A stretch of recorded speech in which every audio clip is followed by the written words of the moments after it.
Welcome to Mindset Mastery Moments, the best growth mindset podcast recognized by Million Podcasts and ranked as a top mindset podcast by FeedSpot.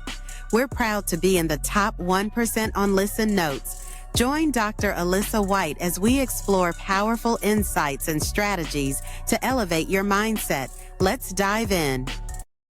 Hello, Disruptors, and welcome back to Mindset Mastery Moments with yours truly here, your host, Dr. Alisa Whyte. And of course, I come with another brilliant co-host today. Today, we're tackling something so many high achievers quietly face. It's a B word, and it's not that word.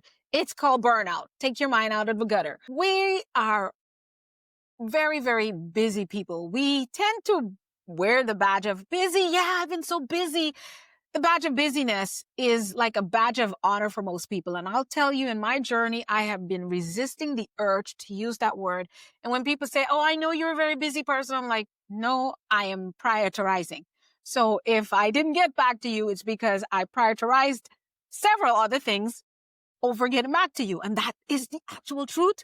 So with all this busyness, deep down, we are draining ourselves. We're running low on energy. We're also running low on passion. And sometimes our health is being sacrificed. My guest today is here to show us how burnout doesn't have to be the end of the story. It can actually be the beginning of balance. And I just love the word balance, because a lot of people talk about balance from a perspective of trying to make it all work, where I am a harmony seeker in this age of my life, but she's stressing that you can go from burnout to balance. And we'll talk some more about that. She is a stress coach.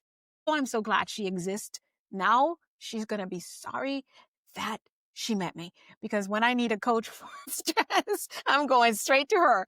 She is a stress coach, a wellness strategist, and also a licensed clinical professional counselor. And she's also the founder of Abundant Wellness Essential. She's also the author of this book I told you about, which is an Amazon bestseller, From Burnout to Balance. She is none other than Miss Deidre Gestrin. Deidre, we welcome you to Mindset Mastery Moments. We're so excited to dive into how we can find balance even in our burnout situations. Thank you so much for being here. Yeah, thank you so much for having me. I'm excited to be here and excited to just share my journey and kind of where some of this came from. And it's such an issue in today's society. It is. And I believe that a lot of people are suffering with burnout and they don't even know what it is. So take us back a little bit, Deidre. Who are you in your own words? What do you do and why do you do it? Yeah. So as you mentioned, I am a licensed clinical professional counselor. I've been doing that for 15 years. So I've been in the behavioral health space for actually probably over 20, most of my career. And I've also added health and wellness coaching certification to my world, because I believe we have to talk about ourselves as a holistic perspective. And I know we're going to get into some of those pieces. Yes. And so through my career and my journey, I actually hit burnout 3 specific times. And it's interesting because I can pinpoint each one. But it was the third one that really was kind of the catalyst for my book and my current business, because I had just gotten to such a horrendous place. Couldn't believe I let myself get there. It was bad enough. My doctor said, your job is killing you. And if you don't make a change, I can't help you. And that was really kind of that turning point of I have to not only step out and fix for myself, but I needed to look at how do I help others prevent where I got. And so that's really kind of what opened up this new mission and journey to say, we can't keep functioning this way. We can't keep normalizing burnout, because every organization will just say it's normal. Just keep going and do it. No, we can't do that. We have to solve this for our own health and for those around us. And so that's really kind of been my journey and kind of where I've landed, where I'm at now. Wow, that's awesome. So let's talk about what is the definition, textbook and real life definition of burnout. Did you know the World Health Organization actually has an official definition? A lot of people don't know that, but they do. When I went through kind of my research and starting my own journey and how am I going to help others, I found it. And so that's kind of the basis of the definition I'll share, right? And I'm going to summarize it because it's super long. They don't. But the World Health Organization defines it as a syndrome that comes directly from work. And I'm sure we'll talk about, I don't believe burnout is just from work, but that is the Mm, primary one we do notice. And so it comes from an unhealthy workplace. And the definition includes feeling completely exhausted and emotionally depleted, mm, feeling a loss of personal accomplishment are two of the main points. I'm not remembering the third one off the top of my head, but that's the essence of their definition. And so when we talk about what does that really mean in real life, well, it's the people who aren't sleeping. It's the people who feel like they just can't give anymore, but they keep trying to go, right? That exhaustion, they're overwhelmed. They don't know mm, how they're going to get through it all. And it's just what I see in the healthcare field, people lose the sense of why am I still doing what I'm doing? Right? I got into it because I was passionate and want to help people and I feel it's my calling, but I've lost it. I don't see what the point is anymore. They've lost that hope and they've lost that personal connection. Or so that's kind of, I think I just listed several things that are almost like this layered process yes, of what yes. we notice, right? The exhaustion, the overwhelm. And then when we get to that deeper level, if we've been there for too long, we've lost connection to what's the point? And that's what I hear a Mm, lot. what's the point of me doing this? And so your journey into this work has obviously, you shared with us, for me, is very fascinating. I applaud you and congratulations. 15 years in mental health or any kind of health and therapy is a lot, because statistics show that individuals who are in the helping professions like therapy, teaching, hello, Yep. Yep. and some others, nursing or medical in any of those regards, suffer burnout more than anyone else. So the fact that you still are going, Yep. obviously, you shared with us that you suffered burnouts. So you've worked in these high stressed environments like Yeah. correctional departments, you've counseled professional, and now you're on a mission to help 50,000 high achievers conquer burnout by I know. 2026. So let's start there. What pulled you into the space of stress and wellness strategy? Because obviously you had suffered it and so many other people, but they didn't get up and be like, okay, I want to help 50,000 people. So what was your motivation into doing that? I would say it was twofold, right? So it was my own journey and what my recovery process looked like, Mm, because it did take a toll on my physical health. But it really became more prevalent in kind of that forefront of, nope, this is really where I got to pivot.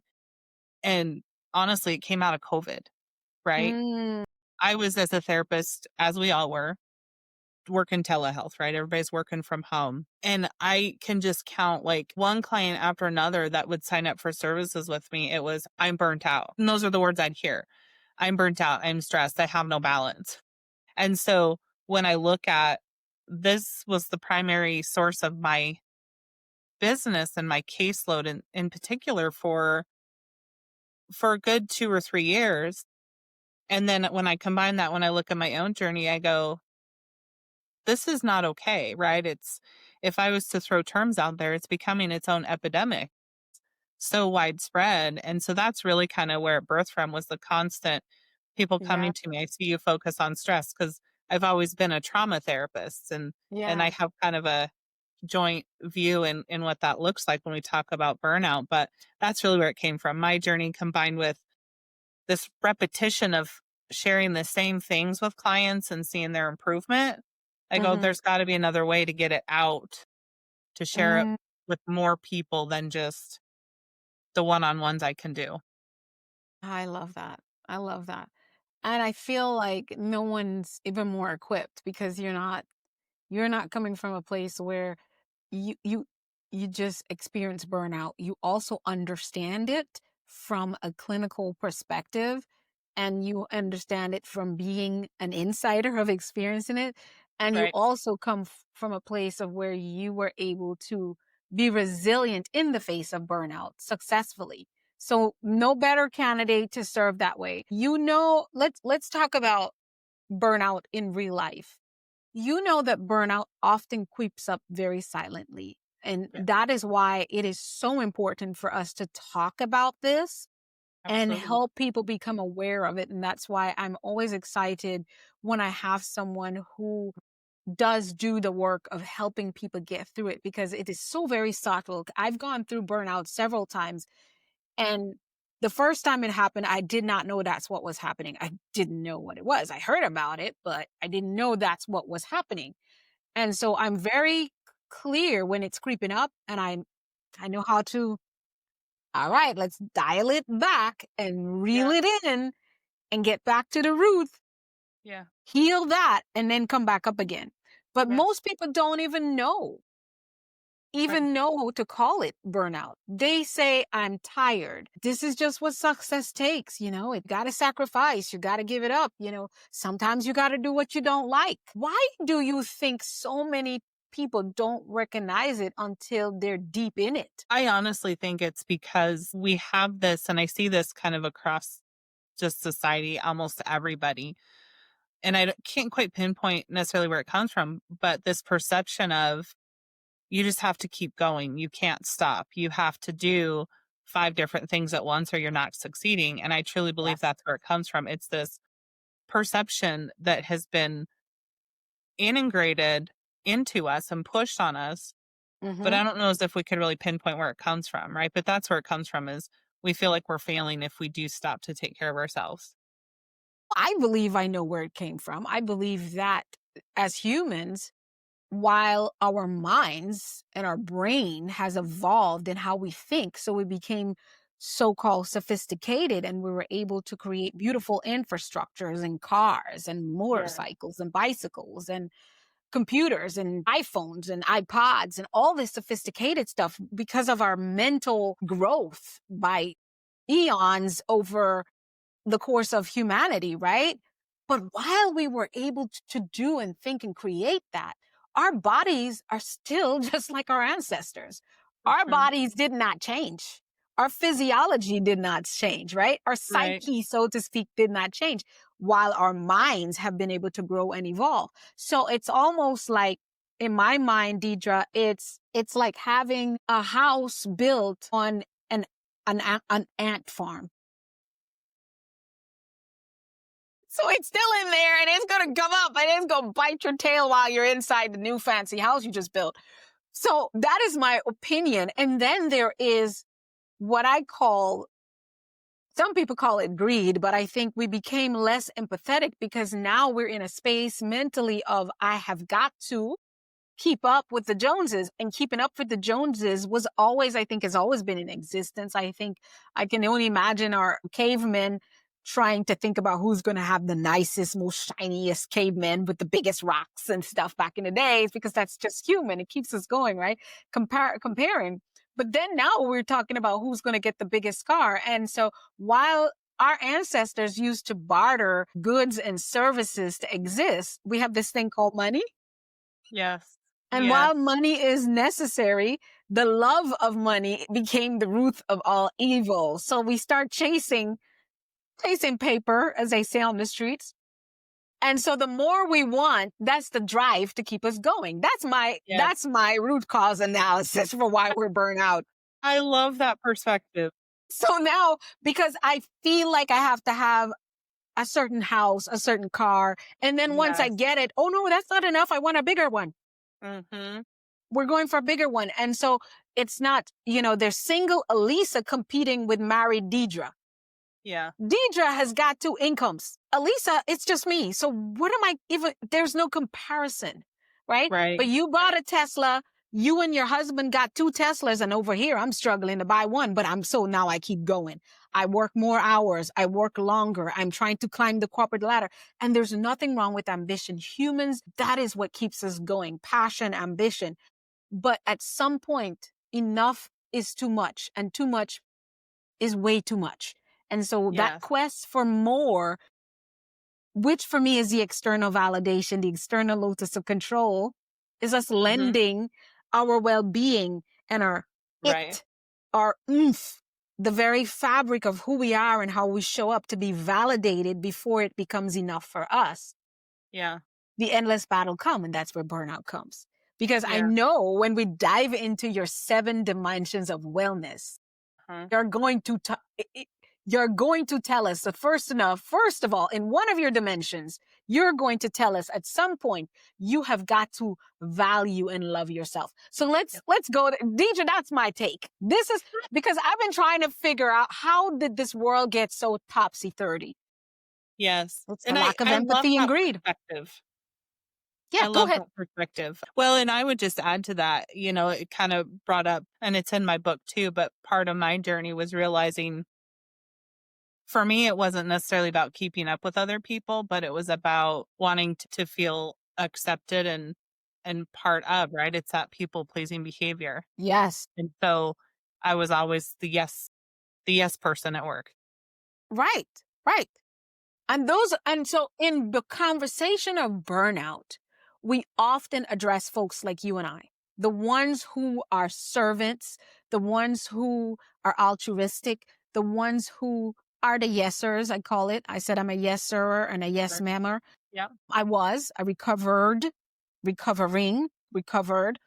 I just speak it in the past because when I say recovering, I'm still holding on to it. But when I say recovered, it pushes it Yep. back and I'm standing in Yep. a place of overcoming. And so it's easy to spot us. Like, we know Deidre's going to run out. I mean, Right. there's people, I remember people, in my culture would say, try that with meaning you can go on ahead because at some point they're going to wear you out. And lo and behold, they were always right. Keep Yep. running over at the church. You're going to run out. Keep up with that, right? So we're easy to spot. And so, yeah, we don't come from a place of keeping up with the Kardashians. Mhm. You can't say keep it up with that. Say Kardashians, it just go together. And I'm not endorsing or advertising for the Kardashians, by the way, but it's just cute. When every time I hear keeping up, it has to go with the Kardashians. We're not trying to keep up with the Kardashians, but we are trying to keep up with people's expectations. Yes. Because at some point we're like, I know I'm tired. I know that I should probably stay in bed, but I did overcommit, me and my weary ass self. I'm always overcommitting, but you're still going to go because you got to keep up with your word, right? We don't want to be people that are lack of a word. So we're easy to spot, but those who are chasing paper, we don't see it. We think they're driven. We look at them as successful, but deep down inside, they are miserable. They don't really like themselves. That's why they lash out at people. That's also a sign of burnout, anxiety, all this stuff. So talk to us, Deidre, about the 7 dimensions of wellness. I love it because it reminds us that burnout isn't just about work. Mhm. It's about the whole person. Can you walk us through how paying attention to those 7 areas that can transform stress into a more balanced life, I would say more harmonious life? What does that look like? Talk to us about the 7 dimensions of wellness. Yeah. So I really see the 7 dimensions as the foundation, right? And if you Google wellness wheels, they all have 8. But I shrunk it Yes. down to 7 for a purpose. And I actually have a different diagram. It's actually in my book that is a different perspective because I don't see them all as these individual components. They all interact, right? And so when we first think about our dimensions, we've got our spiritual self, we've Mm-hmm. got our psychological, so our mindset, Mm-hmm. right? We've got the emotional. And then we've got these, what I view as more external factors, because those Mm-hmm. ones that I just listed, those are within me. Those are things that Mm-hmm. I need to work on from the inside out. But Mm-hmm. then we've got these other ones on the outside. We've got our environments, which is Mm-hmm. many, right? Mm-hmm. We've got relationships. And then we've got the occupational and the financial. I actually joined those. And I did that Mm-hmm. because I don't believe we can talk about one without the other because they're so interconnected. And so when we look at the 7 dimensions, I think it's important to look at burnout can come from any of those dimensions, not just work. Yes, it Right. primarily comes from work, but it can come from all those other areas. Right. We can also use all those areas to heal and Hmm. to find that balance that works for us. Yes. Right. And I love the word balance, but I know it's kind of controversial too, in that balance isn't consistent. So Yes. for parents, adults who have kids, your balance when kids are in elementary school looks one way. When they're in high school playing sports, that balance is very different, right? When we're talking about life balance. So Yes. It's very balance changes different. with the seasons in life that we're going through. And sometimes I think we try to grasp to these static concepts. Well, life isn't static. It's always Yes. changing. It's always adjusting. And so we have to be doing that too. But we can use these 7 dimensions to, one, have that awareness of, okay, where am I starting to get stressed or anxious or burnt out or overwhelmed? And what can I do within this to change that? So that's really kind of where the concept of Hmm. using your 7 dimensions to create that balance came from. I love it. I love it. So, of course, I'm going to ask Deidre, walk us through, if you don't mind, without giving it away, because I really believe that if you all listeners and viewers want to get this in its entirety, obviously what Deidre has done, she has gifted the world the full layout of how it all works together in her book. I believe when someone writes a book, they're writing episodes of their soul and their life purpose, especially with the type of books that we write as professionals when we teach our frameworks and our theories and our principles. So if you truly want it, you're going to have to get the book or go work with her. But Deidre, can you give us 1, 2, 3, 4, 5, 6, 7, what each of those dimensions are and what they entail? Yeah, absolutely. So I'm going to start from again, like I said, from the inside out, right? And I do that because when we think about our spiritual self, because we Hmm. are a spirit being, right? Yes. It's looking at, are you connected to your faith and what you believe? Because that's a direct Mm. connection to your purpose, Mm. right? Just a little side note on why I say that. I was not one who wanted anything to do with the mental health field, but I followed that guidance and it was the best decision ever. It's a career I have loved and enjoyed, Right. right? And so there's that dichotomy of that fleshly, that personal thing of what do I think I want? And then there's that, what am I born to do? And so we have to come back to that. So that's part of that spiritual connection is is that piece that has to be explored when we talk about, each dimension. So the next one would be that emotional intelligence area. How much awareness and management do you have for that component, right? Because we know those who are overwhelmed or anxious, what do? They lash out at the people around them. I did it. I cussed at a supervisor once and didn't care. Thankfully, she took it with grace. She sounds like the kind of supervisor I am, because I mean, when you value people, you don't look at them as an isolated event. It's like, Yeah, okay, Deidre is not the type of person to just cuss at me. So if she's cussing, she's not okay. Ain't got nothing to do with me. So I'm yeah, not going to take this personal and be like, do you know who I am? right. I'm your boss. Gosh darn it. It's like, okay, Deidre, time out, flag on the Yeah, play. yeah, Girl, what's wrong with you? Go home. Come back tomorrow. I'm going to pay you for the rest of the day. But what I ain't going to do is put up with your grumpy butt. Go home. yeah, yeah, yeah, So, yeah. yeah, she So sounds like a cool person. she really was. And that's, part of why I knew I wasn't in a good place because I'm not one to do that. But when we talk about the 1, 2, 3s, the sevens, right, of the dimensions, it's on the emotional level, Mm-hmm. it's that awareness and that management there. Right. And then when we get to that psychological, we have to shift some mindsets. Mm, Right. And so the most common one I was guilty of, and I hear all the time in my profession, is I have to finish this to do list today because there's going to be 10 more added tomorrow.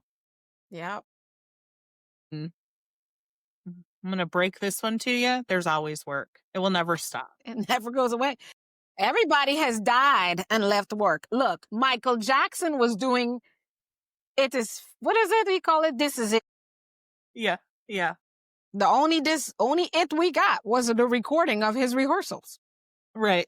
He died and left that job. And that is the most common example of how much we will die and leave work to be done. Yeah. And guess what? He went on to be with the Lord or whoever he went with. But people finished This Is It. They packaged it into a movie and they made millions and billions of dollars. So yeah, believe it or not, there was always work. Yeah, there's always work. So we got to work on our mindset, right? Which is to find that balance. Yes. So then let me get that other kind of internal, external piece. It's our physical health. Mm. And this is where I truly believe there's an interconnection. If we're not taking care of our bodies, it has a direct effect on our mental health.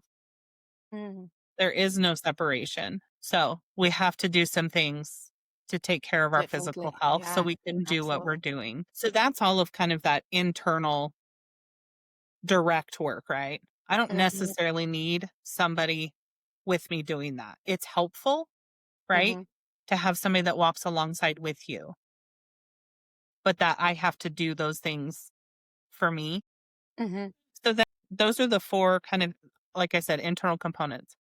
Then we've got these external ones. And these are the things like, let me start with social. Now, when we think about social, I'm not just talking about friends. I'm talking about family. I'm talking about anybody you socialize with and support. That goes together. Because we can't heal on our own. And so from a book I read and a training I went to, this particular individual actually defines some things, and I really like it. If you just think about the word wellness versus illness, what's different? It's the beginning. We are well with support. We are more ill when we are just we isolate. And that was huge on my journey. I had to be back around my support because I was isolated. So we have to work on those relationships. And mind you, relationships can cause conflict, right? Cause stress.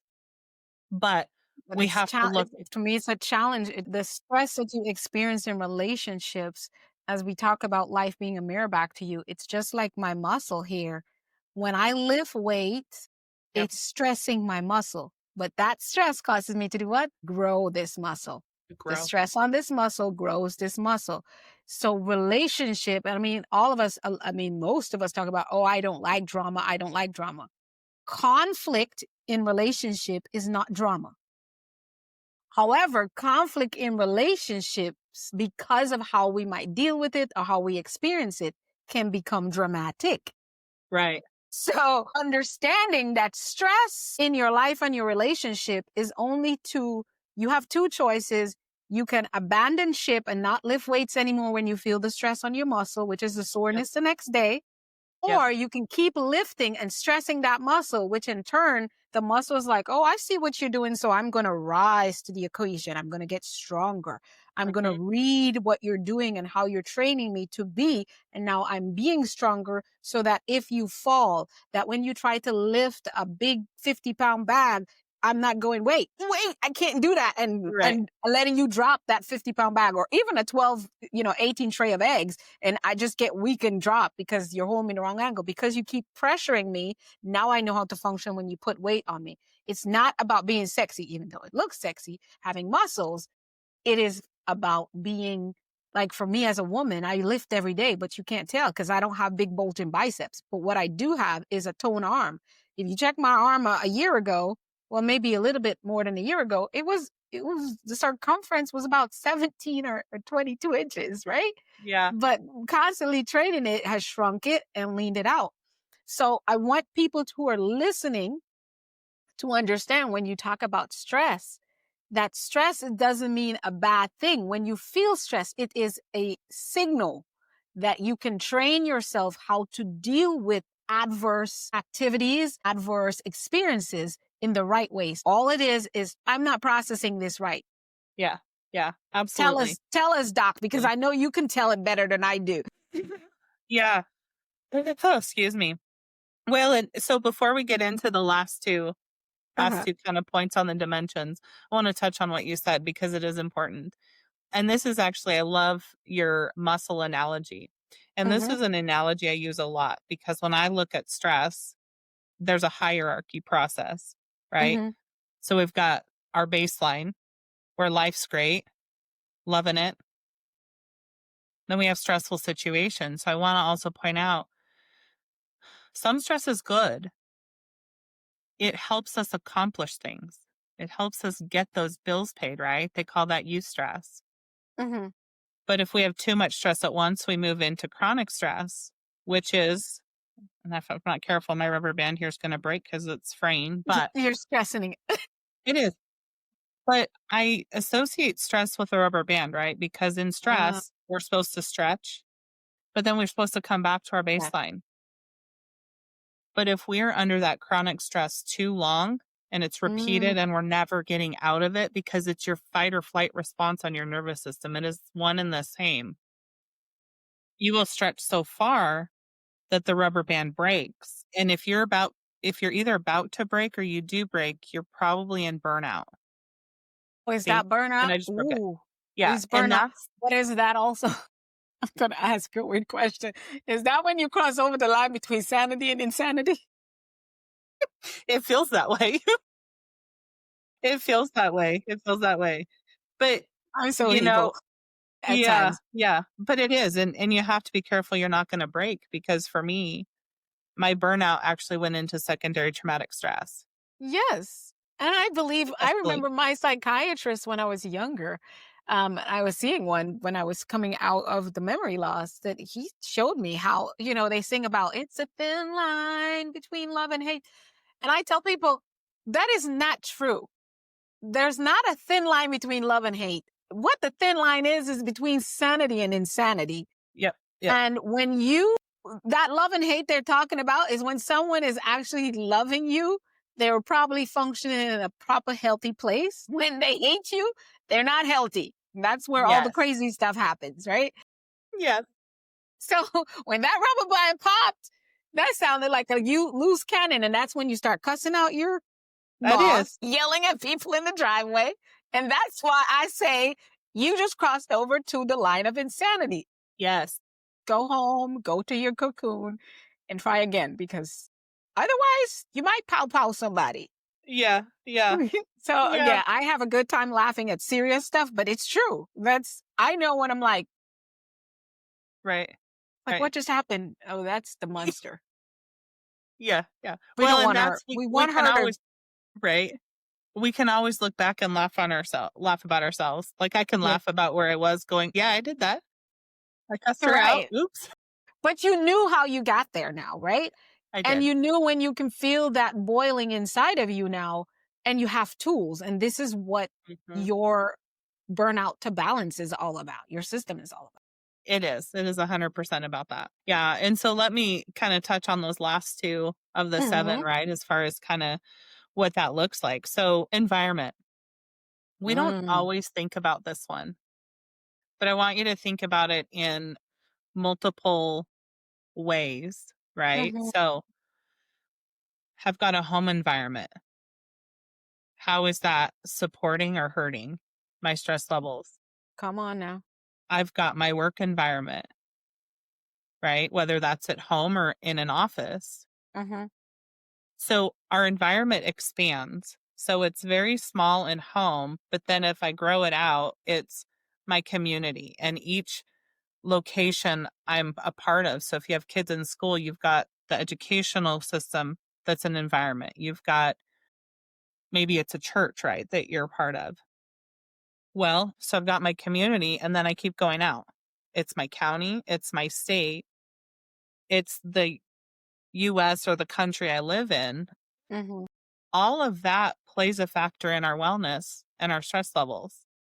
And how are we using those to navigate that, right? That's kind of where I see that because if we get real, the last several years in our world have been stressful for people. Yes, It is yes. stressful right now.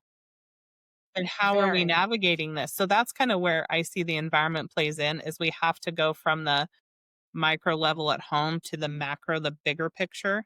Mm-hmm. It's all of it. And then we've got in the occupational and financial, like I said, this is most places will say it's two different pillars. Mm-hmm. I struggle with that because if we're talking about finances, we're talking about work. That's where you get your Right. money. So and again, right, we could say everybody probably has financial stress right now. So Yeah. Yep. we have, Even if we have $1 million, people are worried that they're gonna wake up and it disappears. They right, are. right. That's just where we're at. It is where we're at, but we can create plans around the finances, right? Let's work on that. Let's work on the debt, but let's join that with, I know the basis of my work stemmed from work. Mm-hmm. It Mm-hmm. came from, Mm-hmm. that's where I got burnt out, but we have to do work around that too, because I can't stay the yes ma'am person at work anymore. Right. I have to set those boundaries and I have to respect them for myself. And it has to be a two-way street to make it work, not just for me, but to make it work for the organization and the clients that I serve. Yes. Exactly. That's so powerful. I love that you spoke about environments. The law of environment is a real thing. And whatever is around you, whether we know it or not, because I was talking to my sister earlier this morning and we were talking about how we're all interconnected as humans. She's also a therapist, a mental health therapist. She's more focused on drug, alcohol, addictions. She's an Mm, addiction therapist.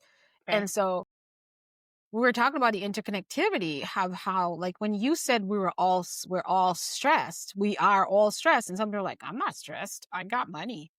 I don't have no problems. I don't care about who's in power. And okay, so dude, if there are 50 million people in the USA and 30 million of them are broke, homeless, don't have money, do you think you will be comfortable inside your bungalow in up there in wherever in Hollywood? No, you won't, because we're coming. We're coming like the zombie apocalypse. We are coming for your stuff. And I didn't mean me. I'm just saying the rest of people who are suffering, they're coming to take it. And so, a few years ago, we were wondering why so many rich people were building underground bungalows and things. That's why, because they're going to hide. That's the only way. But still, their life will never be the same if they're living underground. They're going to go back to what we call basics. They're going to have a place to cover their head. They're going to have food. They just may have entertainment, but their families are going to be there with them. Which, again, Deidre, brings me back to where did we all become this stressed to begin with? Why are we burning out?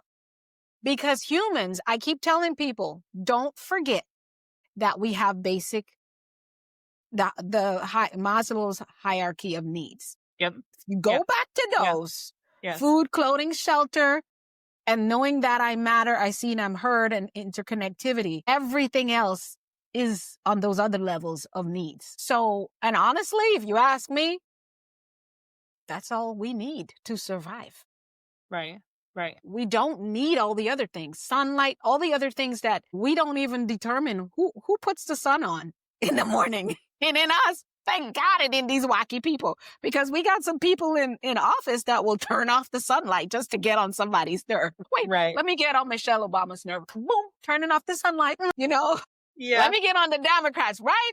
So thank God we are not responsible. But when we look at it, the stuff we're worrying about, whether we're going to, stock is going to go down or I'm going to get laid off. When you Yeah. come to think about it, if you do, what you going to do? You're going to go back to what do I truly need? You're going to cut Netflix. You're going to cut Hulu. So why don't you stop worrying about it and start doing that now and Yes. save up some money, right? So that is how, again, you can also preempt burnout.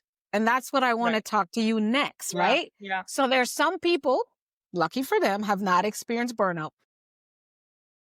And I hope they never do. If you listen to this entire conversation and you don't identify with us, welcome to the 1% club, right? Because Yep. Steve Jobs suffered burnout over and over again. Elon Musk did. Heck, from the size of dude's stomach alone, we can tell he's tired. We look at our presidents. When they run into office, they go in looking one way, and while they're in there, they look another way, right? Yes. They're suffering burnout while they're in the line of fire. So for those who haven't experienced it yet, or for those who have but are like, they're like, okay, thank God there's something. I'm definitely going to reach out to Deidre. But for the ones who are like, I'm not too worried about it, I'm good. How can we prep ourselves to avoid burnout altogether? Or more likely, once we know we're getting into a burnout space, what kind of things can we do to prepare ourselves? Because I believe that prevention is better than a cure. I'd rather Yes. prevent a heart attack than to have a stent put in my heart. That's basically what I'm Yes. saying. Yes. I'm with you there. I'm with you there. Well, and I would say one of the kind of foundational things that I tell everybody, and that's if you have enough self-awareness, when things that are important to you that keep you grounded stop happening, you're in Mm. trouble or you're headed to Hmm. trouble, right? If you're giving things up because you're saying just need to get more sleep, that's a sign you're headed to burnout if you haven't already gotten there. And if Mm. we can't see it, we need to be open to hearing those around us. If they say Mm. something to you, they're seeing something you're not, right? And so Mm-hmm. that's really like, how do we prevent it? We listen to what people say, but we have to be looking at what am I starting to give up that was so important? Right. Because Right. that's the first thing to go out the window. We just toss it out and go, I'll come back to it. Mm-hmm. I love that. And a moment of vulnerability. So people talk about work-life balance, and I say to individuals that for me and my personal journey, I look for harmony in my life. Yep. And so why do I call it that? Because in my pot, I'm building, it's like harmony for me means there's components of what fills me up, me specifically. Now, Deidre may be different. And what I want to say is, though, even harmony, or even if your word is balance, Yep. anybody else's word is balance, it looks different at different times for you. Because as a human, you're not static, you're evolving. You have high times, low times. So keeping for me in a place of harmony may include having a certain amount of money in my bank account. And I'm talking from my own perspective, having a certain level of connectivity with other people, being in Mhm. certain connectivity and activities with my family. That's a big thing for me. It's making sure the people that work with me and for me are experiencing a certain level of abundance. It Mhm. may mean getting my message out to so many people over time. Like you say, you, Mhm. you want to have these 50,000. So your life being in harmony and fulfillment and abundance will include certain things. Yeah. What I find is there's going to be no's that I say to certain things in order. So that 50,000 that Deidre says she wants, she is giving up time on a Saturday. We're recording this on a Saturday where usually she may spend time with her family. But she decided, I'm going to give an hour up, or I might give 2 hours up to spend on a podcast with an individual where I can tell people and reach so many people, as many people as possible, that, hey, you can go from burnout to balance, right? So this window of her life, it might be a year, it might be a 2-year span. She's saying no to family time, but it equals a yes to bringing a harmonious place with what she says she wants and what she does to accomplish it, right? So while some people be like, you're going to record a podcast on a Saturday, that's weird. Isn't that supposed to be your family time? She's like, no, it brings me joy. I'm going to spend 1 hour less with my family, but later on I'm going to a movie. So I'm building, this is still harmony for you, but it doesn't look like harmony for Janet, who doesn't want to reach 50,000 people and teach them about being burnout to balance. So while someone be like, sometimes people look at me and how my schedule is like, how's your balance? Well, I do miss a lot of family events in this period, but I make up for it by just shutting down half a day and going to the mall with my niece and her friends. Right. random on a Wednesday. That's my fill, right? But my harmony is coming from that. But I'll say this to you. If I go for a long period of time without the bonding and interaction of the people I care and love for, I'm hitting burnout, just like you said. Because that ingredient is important to me. For some people, they don't care to be around their family. They don't like their family. Their family don't like them.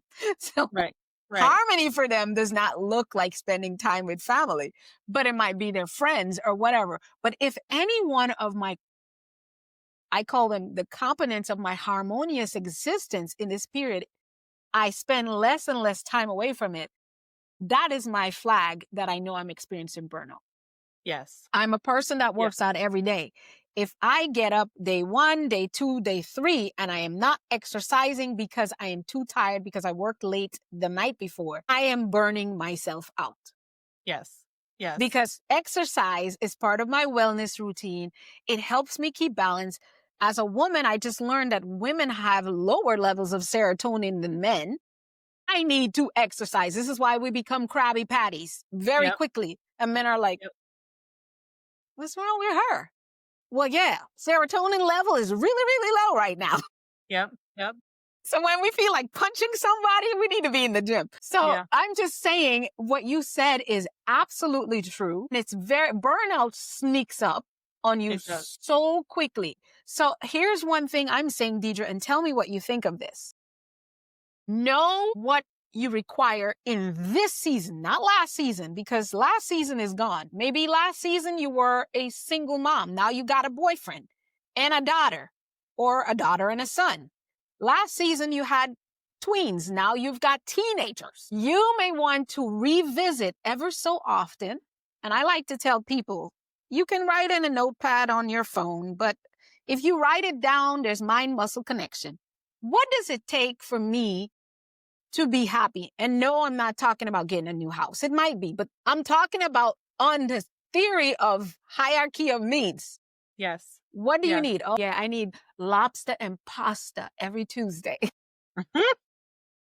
I need a massage because that's mental health. I need to walk at least 3 times a week. I need to talk to my crazy mother every Wednesday at 10 o'clock. What does that look like? Things that are within your immediate control that just makes your life better and fuller. Write that down and I call them my non-negotiables. If it's going to infringe anything that starts to mess with my sleep, it better equal money or or checking an impact goal. Period. I used to get up at any time in the middle of the night to go talk to individuals all across the globe, and I loved that. But that was last season, when I didn't have all the other responsibilities that are on my plate, where I didn't even have a team of people that work with me and for me that are not needing to be directed to get things done. I wasn't building a bigger brand and all the stuff that I'm doing. I didn't have a podcast, but now I can't do that. So if I'm getting up to speak at 5 a.m, Deidre, my answer is, how does getting up to speak equal one of my goals? And my goals are making money, impacting the lives, and helping people change. And do I need to make more money more than I need sleep right now, even when I'm called? So no, I need sleep more than I need this money. So no. Right. Yeah. No, I love everything you're saying. And I use the term non-negotiable too, because when we look at our priorities, right, there are certain things that are non-negotiable, and those are the things that we focus on. Everything else is kind of like, yep, if I get to that, that's great. Right. And it is absolutely about seasons. Right. Yes. I'm in a season right now where I'm helping my parents at times. I'm building my business and my brand, and I still help some mental health clients. And so I have to evaluate it almost on a weekly basis of, okay, where has my priority have to be this week based on what the need is. Right. So it is ever changing, but it's coming back to those priorities, right? What's most important? I can't make everything a priority. I can't make every wellness dimension a priority right now. I can focus on the ones that are most important. And, when we mention staying grounded, and you talked about, right, social or family time that's kind of your key. I come back to working out is great. It's important. I love working out. But it's also, I divide it into, we have self-care that helps like for the day and in the moment. But where's our soul care? Those things that fill us from the inside really deep. That's what there has to be one of those that's a non-negotiable somewhere. And for some people, it's weekly. For some people, it's monthly. And so it's a constant assessment. And I love the writing it down because there is a direct connection and we will remember it more. We'll prioritize it more, right? When we do those things, but we also have to have grace because life changes. Yes, Things it come does. up. And so I encourage people like take it on a weekly basis, start with a quarter, Mm-hmm. but you have to just constantly be assessing and looking at it going, okay, how am I? Right? I check in with myself all the time because to an outsider, I'm doing more than they probably think I should. Mm-hmm. Mm-hmm. But I know my internal signs that say extra time off now. Okay, I'll go do some more things that fill me up, right? I'll go pick some huckleberries and hike and those kinds of things. But it's a constant. You have to be okay constantly assessing, Yes. identifying, writing down. All of those things are so important. I absolutely agree. I absolutely agree. It's important. Again, that's the self responsibility. I think that self love, more than anything, self love, there's so much self responsibility buried in the in the process of loving yourself. And understand, the more you keep your cup filled, if you are a person that love people, you love your family, you love your job, you love your clients, you love whatever that is, all those people that you're saying yes to all the time, if you're like me and Deidre, where we've overcome and keep working on it, Hmm. this cannot be like this. Nothing to pour here, honey. Yeah, It's empty. And so, you're going to scoop up and borrow from someone to pour in there, but eventually you're just going to. you crumble. You're gonna crumble. And guess what? Nobody has use for this. Right. What can we do with this but recycle it? We don't have recycled humans, not yet. Last I Right. checked. Recycled humans are when it's donor. Donor, we're donating organs. So that means you are no longer in existence. And so we want you to remember to keep it's not selfish. It's self-full to make sure that you are in shape. And I love what you said, Deidre, that it's not only about the outside, because so many people think getting your nails done and taking care of your hair and stuff Mhm. is self responsibility. It is part of the Yes. process of loving and take care of yourself, just like going to the gym is. Hmm. But what's inside here is Yep. what reflects here. Yep. Yep. Period. Yep. So I tell people, there are a lot of people. I remember I was overweight, and my ex-husband he's always lean and trim, but I had a healthier body than he did, because even at my weight, I still took the time to eat healthy. I was eating healthy 80 to 90% of the time, and I was walking daily, 30 minutes walk. I wasn't in shape like I am now, and that's a whole nother conversation, because I was actually in burnout. Yep. Yep. I was in burnout, and I was functioning in burnout for so long that no matter what activities and how much I was doing all the healthy stuff, my body was not connecting, because my soul, and that's why I love that you said, please take care of in here, because if in here is taken care of, believe me, no matter how long you take, your body can't escape it. Yep. Yep. And everybody's healthy body looks very, very different. Yes. Yes. It's Very so different. so different. So powerful. So Deidre, we have flipped the script here. It's where we love to ask our guests to flip the script with us. Can you share a time when you had to flip your own script of your mind? Maybe you faced burnout. You already shared one of those, or a total imbalance that you had personally. How did you turn that into a breakthrough for yourself? Mm, that's a great question. And I'm going to say it's partly combined with what I've already said, right? And that's shifting my mindset that work will always be there. Mm, I can get done what I can get done today. And I have to be okay with that, right? Like Yeah. Nobody else can tell me what is or isn't. As long as I feel good about what I've accomplished and I feel like I've made progress, that Yes. has to be enough, because the reality is I could work an extra 2 hours, but I will not accomplish what I think I will because I'm tired. And so for me, that was part of that, right? Part of my burnout recovery journey was shifting that mindset that I can't do that.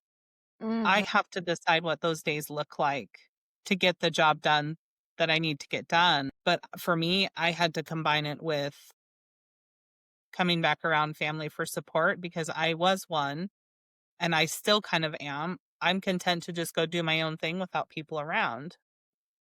Right. But that comes back to that wellness or illness. Pretty sure that impacted that, because it didn't matter at the time. But that having that people around helps me go, nope, I'm done for today. I'm done. I'm moving on to something else. So that's really kind of where I think my turning point and my breakthrough was I had to look at it different, and I had to heal that inside of me of I can't be a people pleaser.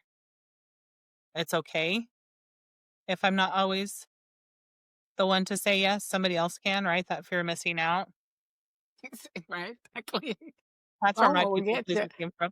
Yeah. Yeah. So I had some deep rooted things to heal. I realized, attachment played into it. So those were kind of my turning points, and my physical health has significantly come back from where it was. Um, yeah, but it's a lot of pieces of what I talk about in my book that were my breakthroughs, but because it was all combined, right? Right. I Right. can't say it was just this one piece. I changed my mindset. I looked at my personality and my attachment style and went, that's hard to look at, because that's why I Hmm. kept burning out, and combine that with the support. And now I'm completely different place than I was 6, 7 years ago. Wow. Definitely flip the script. So, how has that shaped how you define success now? I would say success isn't always about doing more. Mm, It's about what's important, right? So mm. we come back to the impact we want to make. Wow. And am I love your word harmony. I'm going to come back to that too, because harmony or balance, we're one being, right? And as a Hmm. therapist, we're kind of trained to separate ourselves. Personal pieces of my life don't come into the therapy room.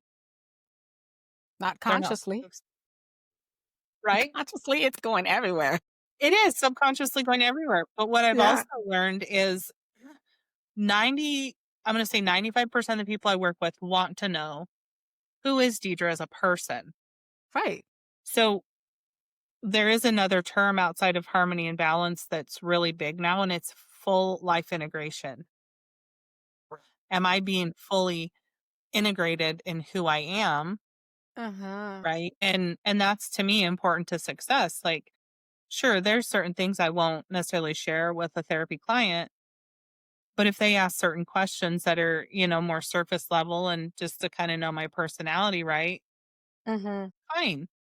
I don't care that they know I like to go pick huckleberries, or I have a pile of wood I need to go out and split this weekend. Like, that's just kind of, those little things. And so Yeah. that's how I define success is what impact are we making, and again, what's important to us, because it's not all about work and it's not all about money. I love it. I love it. So deep. So, looking ahead, you've got this mission, this book, and this passion to help 50,000 professionals. What's your next big thing, and what mindset are you leaning into to make it happen? Oh, my next big thing. I'm going to say it's still connected to burnout. So not only do I want to impact 50,000 people to either prevent or overcome it, Hmm. I want to impact at the organizational level. So, Mm, because I truly believe when we talk about burnout within work, it's not just an individual person's responsibility. It I is a agree. systemic issue. And Yes. that is something I want to influence. I've been able to influence it before, and I really want to be able to dive into that, because the way corporate America functions, It does Mm-hmm. not care if somebody burns out. It is a burnout. Listen, girl. It requires you to be burnt on an altar as ash to be able to stay working there. I said what I said. I It don't know does. who's over here that I'm talking to, but that is the one thing I've learned. The more you are a yes, sir, yes, ma'am, do what thy will with me, the better you function in corporate. The minute you have boundaries that my office hours are from 9 to 5, therefore, the latest you will catch me here is 5:15. After that, I'm out. And don't call my phone because I ain't answering. Yeah. They're like, who do you think you are? So obviously, if you're not burning out, you're not part of us. Or you're the Antichrist. Right. Yeah, it's a systemic problem for sure. Yes. Hmm. So I appreciate that. That's awesome. I love that. So Deidre, we are at Mindset Bites to Go. This is where you take 90 seconds to yourself. I'm not on camera or on the microphone, and you speak to us as if it were your last few words to the rest of us. What would you say to one of us, or your best advice that you would give to someone that's listening today who's on the verge or experiencing burnout? I'm going to step away from the mic and the camera, and it's all yours. Yeah. So I really want you all to hear that it's not this big elaborate plan, right? Like, yes, my book offers a lot of things and I can offer you a lot of things, but I really want you to hear that you have the ability within yourself to create that balance, to overcome burnout. You already have it inside. You just need to look within and trust yourself and have confidence to speak for what you need, right? Because again, what works for me does not work for June. It's different for everybody. And so when I help people, they always come in and say, Deidre, what do you want me to do? What do I do? And I help you reflect in because you have the ability.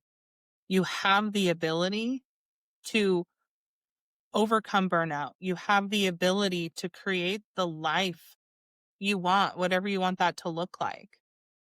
And so really try not to compare yourself to others, but just look at your own path, right? We can walk a path with somebody, but it's not, my path isn't theirs because I'm not them. We're each different. And so when you come back to your own internal abilities and you get true to yourself, the sky's the limit. You can create all of this and whatever you want that to look like, right? My journey, I had to come back to what was true to me and to come back to that internal reason why I do what I do and why I've taken on this new journey and this new path. But you have the ability, and I know you do, and you can make those changes. And it's not huge changes. Start small, start microscopic, itty bitty, right? And those are the changes I support people in. And I always get these looks of, are you serious? That's what you want me to do? But I promise you, one microscopic change and trusting yourself, you'll be amazed at where you get in a short amount of time. It does not take much. I have people who make microscopic changes and notice a difference in 2 weeks. That's it. 2 weeks. Super quick. Because when you're overwhelmed, you can't see an elaborate plan if I handed it to you on a platter. So again, I know you have the ability in yourself. Let's find it and bring it out because you can create that balance or that harmony that you want. It's there. So just take a pause to find it. And again, it doesn't have to be, don't take all 7 dimensions and change it. Just one super small change. And you got it. You can have that balance. Absolutely. You have got it one at a time. Nothing that we give you is supposed to be taken all at once. It's like taking a whole bottle of pills. Okay. Right. So we are so happy. Deidre, everyone's wondering, what's your favorite way to connect with you and Abundance Wellness Essentials? And how can we get a copy of your book?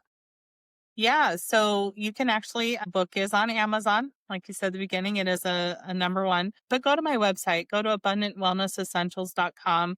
You can access it there, but you can also just go to abundantwellness.com/consult. I'd love to chat with you and help you find that one little thing that you're missing.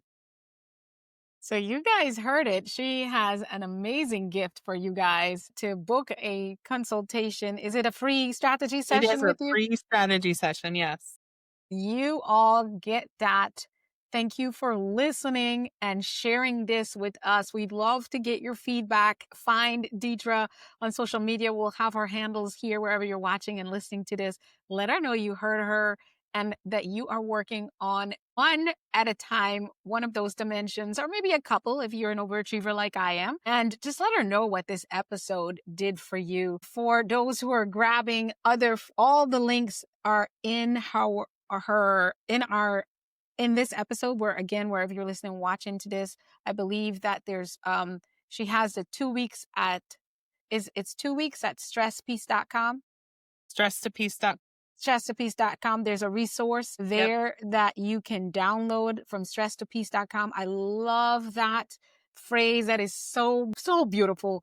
Check it out. And then her best-selling book, From Burnout to Balance, and connect with her for that free consultation. To wrap things up, grab the book, go to get the Stress to Peace first, grab the book. It's a 1, 2, 3, right? Go to stresstopeace.com, get a copy of the book, and read the book. Don't just go on there to talk to her just because you can.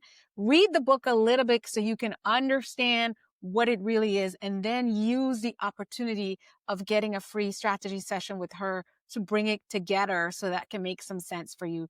Deidre, thank you so much for joining me today and for reminding us that success without wellness is never truly success. To our listeners, keep mastering your mindset. Think, speak, do become, and we'll see you on the next one. Thank you, and we'll see you later. Bye-bye.